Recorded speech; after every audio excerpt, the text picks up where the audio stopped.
এখন সকলেই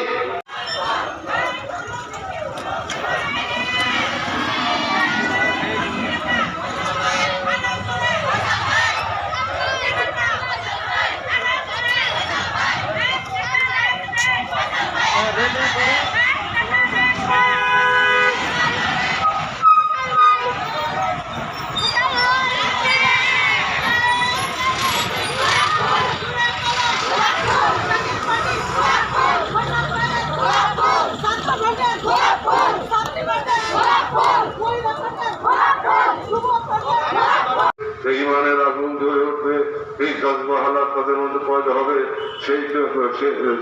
সেই উৎসাহ উন্মাদনা তাদের ভিতরে আসবে।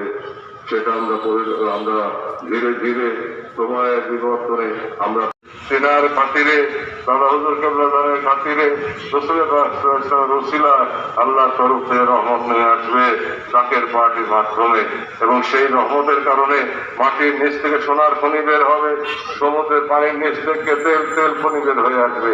আমরা আমাদেরকে জাকাতের টাকা এনে খাওয়াতে চাই? আমরা কি ভিখারির জাতি নাকি?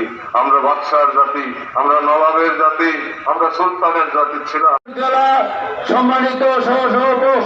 সম্মানিত সভাপতি যাদের বাড়ি মর্শদি বিপ্লব এবং আজকে এই জনসভা এবং র্যালির সম্মানিত সভাপতি জনাব রফিকুল ইসলাম রফিক ভাই, উনি সমাপনী বক্তব্য এবং সমাপ্তি ঘোষণা করবেন।